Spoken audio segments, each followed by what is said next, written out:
everyone, my name is Tracey Jeffery and welcome to my kitchen. We are about 25 minutes from Belfast in an area of outstanding natural beauty on the very shores of Strangford Lough, and this is where I welcome my corporate and my incentive guests and my leisure groups to make our traditional breads or to make lunch, basically have a cookery experience. I have the good fortune to love what I do, and that is welcoming guests and groups, be they incentive or corporate or leisure groups, into my home. And when they come in here, they will enjoy our local food and drink. Everything that I make will be homemade. So it might be lunch that they come for, or it could be morning coffee. And hopefully the highlight of the experience is where they roll up their sleeves and get floury and make our traditional breads that we celebrate in Northern Ireland. So that would be the likes of soda bread, wheaten bread, our fruit soda bannock and our potato breads. They're griddle breads, so they're ready within 15 minutes and they're absolutely delicious with lots of nice homemade butter and our jams as well.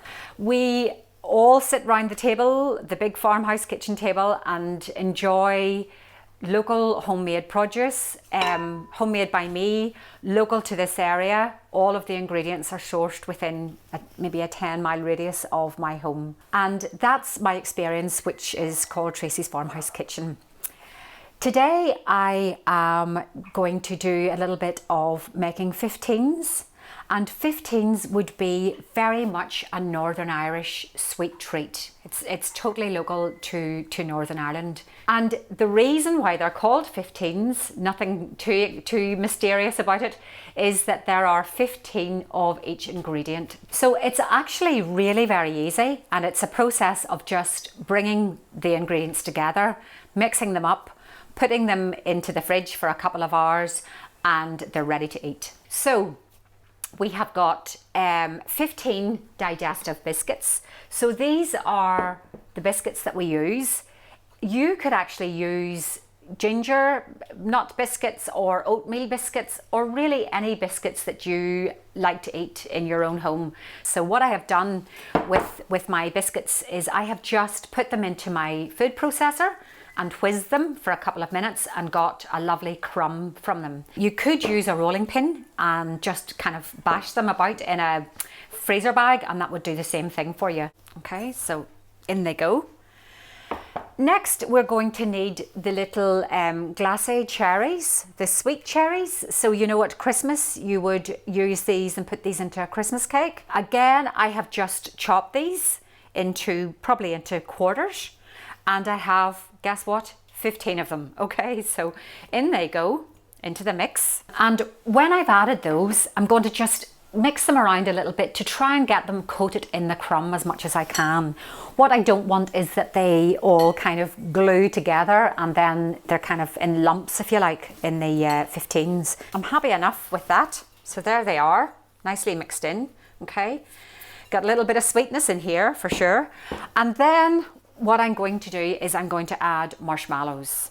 Now, who doesn't like marshmallows? Okay, full of sugar, but these ones are fat-free, so there's no guilt there at all, okay? And I've chosen good, big, fluffy, thick marshmallows, and I've cut them into quarters, okay? So I'm gonna add those to my mixture here. Again, give it a little mix around with your hands because you want them to all kind of separate from each other so that they are evenly mixed throughout the 15s. And then to bring all of this together, I'm using some sweetened condensed milk.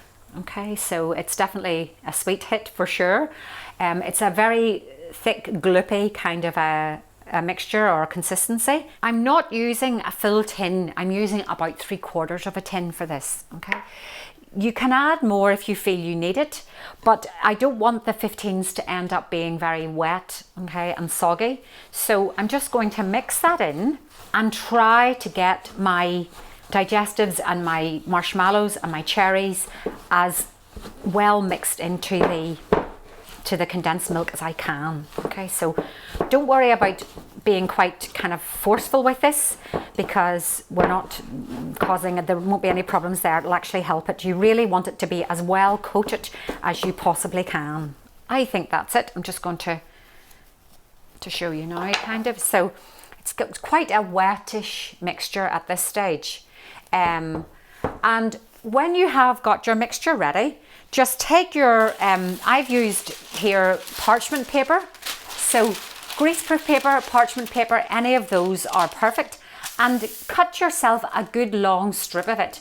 In fact, it's probably just slightly longer than a rolling pin. And what I'm going to do then is just take a good handful of beautiful desiccated coconut. So this is just dried coconut, absolutely delicious. If you like coconut, be very generous here with your handfuls, as you can see I am, okay? And then just tip your mixture out onto your coconut, okay? And this is where I'm going to kind of bring the mixture together so that I can roll it up, and I want it to be nicely coated in the coconut. So just with your hands, just bring it all together. And this is kind of, you just need to keep persevering with this until you get it to the stage that you want it to be at, okay? And when you have it reasonably together, we're then going to shape it.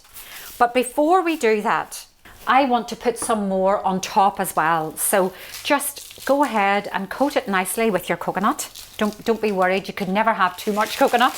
And then just lift your greaseproof paper or your parchment paper and just tuck it right in.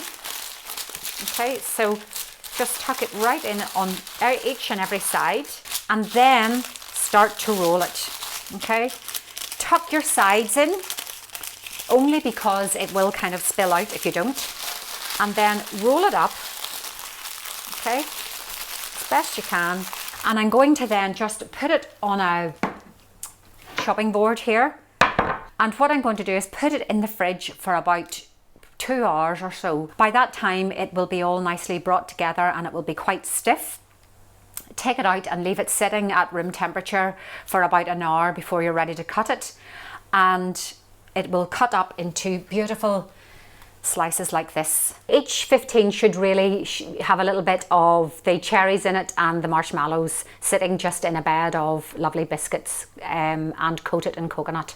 So I'm just going to put a couple here on the plate, and I would serve probably about 5, and that would be enough, just about enough for 2 people with a good big cup of Belfast brew. Lovely. Love the coconut, really chewy, delicious. I'm waiting to enjoy the rest. See you later, thank you, bye.